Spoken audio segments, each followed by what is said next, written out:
En vedette, en grande vedette, Marcin Lewandowski, multimédaillé au championnat d'Europe, champion d'Europe d'ailleurs sur 800 mètres, Marcin Lewandowski. Alors le problème, c'est toujours le même, c'est que compte tenu de la pandémie, il y a beaucoup d'athlètes qui auraient aimé évidemment participer à ce meeting indoor. Il faut savoir que seuls les athlètes...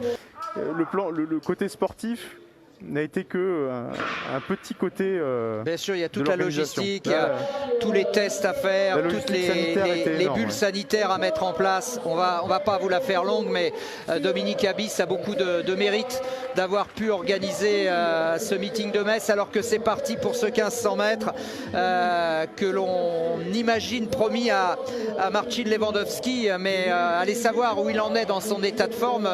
Moi, je l'avais rencontré l'année dernière, il était en stage au Kenya, à Iten, et est-ce qu'il a fait encore un stage cette année là-bas? Est-ce qu'il vient du Kenya? Dans quel état de forme est-il? On ne sait pas. En tout cas, il y a une chose est certaine, c'est que Mounir Akbash, comme d'habitude, joue le rôle de lièvre de ce 1500 mètres. C'est un spécialiste du tempo.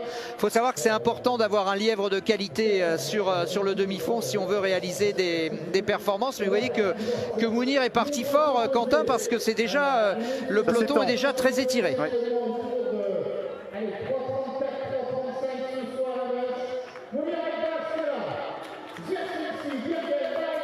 Vous voyez comme Mounir qui respecte pour l'instant les temps de passage, avec 5 tours encore à parcourir sur cet anneau de 200 mètres, avec toujours cette fluidité pour Akbash qui doit, je pense, les amener au kilomètre avant que les athlètes eh bien, en décousent.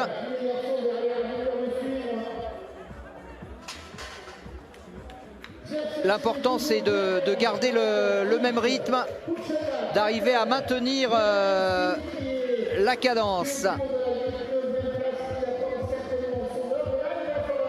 Ils ne sont plus déjà que 4 à pouvoir espérer remporter ce 1500 mètres, avec évidemment Evans Kipchumba, le Kenyan, Marcin Lewandowski, qui pour l'instant est toujours bien placé, alors que Barega l'Éthiopien est passé à l'attaque. Belle accélération de Barega qui a fait vraiment le ménage. Avec Kipchumba, ça va se jouer au niveau de l'Afrique de l'Est. Barega qui a démarré d'une manière assez violente là et qui a véritablement fait l'écart. 2 tours à parcourir. Incroyable, hein, l'écart qui a été creusé. Très vite, puis très vite. D'un coup, l'écart s'est creusé. Ouais. Mais il y a encore un mano à mano, c'est pas fini. Loin de là. Duel en perspective dans le dernier tour. Qui aura les jambes pour aller remporter ce 1500 mètres entre Birgen et Barega? Giles en 3e position. Birgen qui passe à l'attaque. Betwell Birgen, le Kenya, c'est un match Kenya-Éthiopie, on a l'habitude. Avec Birgen devant, Barega qui essaye d'allonger la foulée, ça va être très très chaud. Maintenant, est-ce que Barega va pouvoir passer? Ça m'étonnerait. Birgen pour l'instant tient bien l'entrée du dernier virage. Birgen toujours devant, Barega à la lutte. Barega qui donne maintenant tout ce qu'il a pour essayer de passer sur la ligne, et il le fait. Extraordinaire Barega, qui est venu au bout du suspense, remporter ce 1500 mètres. Il fallait avoir les tripes pour le faire, Quentin, parce que Birgen semblait avoir l'avantage. Il semblait tout du long avoir l'avantage et avoir mené. Et voilà comme quoi, hein, sur les 50 derniers mètres, la situation a basculé.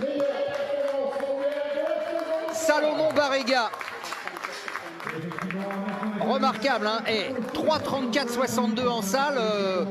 Respect, hein. Birgen 2e et Giles, le Britannique, qui prend la 3e place. 3:37,61 pour Giles qui bat son record ce soir à Metz. Très très beau 1500 mètres. On est dans le très très haut niveau ici à l'anneau de Metz. Plaisir que nous à suivre ce duel avec sur les derniers mètres, il faut vraiment s'arracher pour réussir comme Barega à passer. Oui, bah, c'est là qu'on est les meilleurs, hein. D'ailleurs, moi j'en fais souvent avec Pierre-Jean des 30 mètres et des 20 mètres et des côtes, puisque c'est vraiment voilà, c'est l'effort le plus court possible. D'ailleurs, sur du chariot, par exemple, Pierre-Jean m'a donné comme référence que j'avais quasiment les mêmes temps que Christine Aron. Ouais. Ce sont des gens particulièrement explosifs. Ah oui, très très explosifs. Ouais. Voilà le classement officiel. Alors on notera quand même demi-déception avec la 4e place seulement de Marcin Lewandowski qui n'a pas existé sur le démarrage de Birgen et de Barega.